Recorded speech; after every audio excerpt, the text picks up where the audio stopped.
आवाज की आत्मा। विक्रम नाम का लड़का था जो एक छोटे से गांव में रहता था। उसका घर गांव की सबसे पुरानी और बड़ी बस्ती में था। वहां के लोग कहते थे कि उस बस्ती में अनेक वर्ष पहले कोई भूतिया घटना हुई थी। विक्रम अक्सर रात्रि में बेदिया गांव में घूमने जाता था। एक रात जब वह अपने घर की तरफ लौट रहा था, तभी वह एक अजीब आवाज सुना। वह आवाज आसपास के पेड़ पौधों से आ रही थी। कौन है? विक्रम को आवाज सुनकर डर लगा, लेकिन उसने सोचा कि शायद कोई आदमी हो। वह धीरे से आवाज का जवाब देने की कोशिश किया। मैं विक्रम हूँ, आप कौन हैं?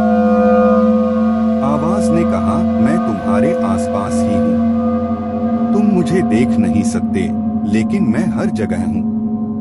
विक्रम ने आवाज को अधिक ध्यान से सुनने की कोशिश की और पूछा, क्या आप एक भूत हैं?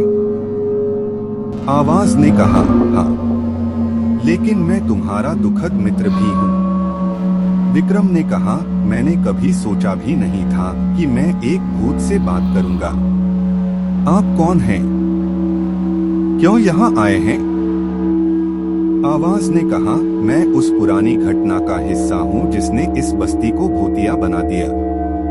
मैं तुम्हें वह सच्चाई बता सकता हूँ। विक्रम ने कहा, मुझे जानकारी चाहिए। आवाज ने बताया कि कई साल पहले इस बस्ती में एक बड़ा राजा रहता था, जिसकी देखभाल में एक बड़ी गड्ढा भी थी। एक दिन राजा के पुत्र ने उस गड्ढा में गिरकर मर गया। उसकी मौत के बाद उसकी आत्मा बस्ती में आती रही और लोगों को परेशान करती रही। आत्मा ने विक्रम से कहा, मैं उस बच्चे की आत्मा हूँ। मेरी मौत की वजह से इस बस्ती की जीवन शैली बदल गई। मैं तुमसे कुछ चाहती हूँ। विक्रम ने पूछा, क्या? आत्मा ने कहा, मुझे उस गड्ढे से मुक्ति चाहिए। तुम्हें उस गड्ढे में मेरी मूर्ति डालकर उसे पूजा करनी होगी, फिर मैं शांति पा सकता हूँ। विक्रम ने अगले दिन गड्ढे में जाकर मूर्ति डाली और पूजा की।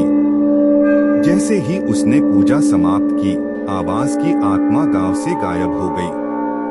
गांव के लोग विक्रम की हिम्मत की प्रशंसा करते हैं, लेकिन कुछ लोग भी हैं जो उसे गांव से निकालना चाहते हैं, क्योंकि उन्हें भूतों से डर लगता है।